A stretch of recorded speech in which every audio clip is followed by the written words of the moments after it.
You know, it's one thing when we read in the Bible, Old Testament law under Mount Sinai regulations, which included the death penalty for things like Sabbath breaking and adultery. We say, yes, that was given to Israel. It was a theocracy. It was at Mount Sinai. It's not for today. Traditional Judaism has revised those things, and through the gospel, those things have been revised for Christians. But for Muslims, for religious Muslims, they still have Sharia law.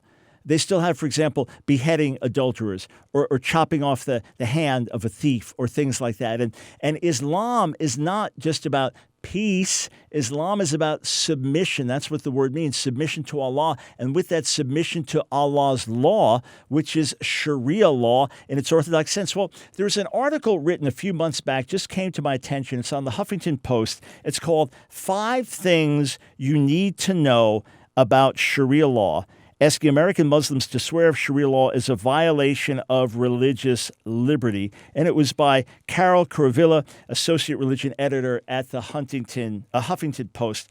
With all respect, I disagree with the fundamental points that are put forward here. Let me just go through a few of them. Number one, Sharia is primarily about a personal relationship with God. I understand what she's trying to say, that for a Muslim, keeping the law is a matter of obeying Allah and a matter of worshiping Allah, just like for a traditional Jew, they find holiness and relationship with God through the law, except for the fact that Muslims don't believe in, quote, personal relationship with God. Muslims are servants of Allah.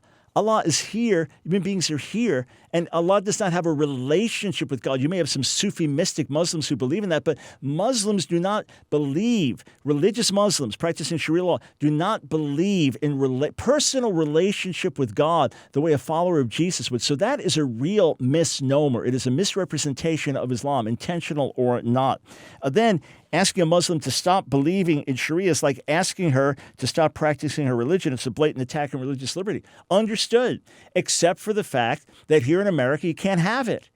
There are Muslim communities in America that within their own community seek to practice this. There are parts of England where it's practiced. There are others calling for Sharia law throughout England. If Muslims get enough prominence in England, they will call for Sharia law throughout England. In point of fact, Muslims want to change the culture, just as Christians through the gospel want to change the culture. Muslims do through their means, sometimes violent.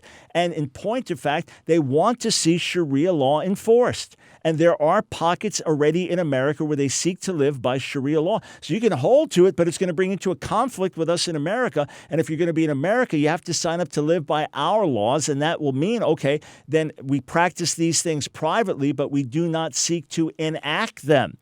Now, Huffington Post claims that there's no desire to enact them. I would say, look again. Look again.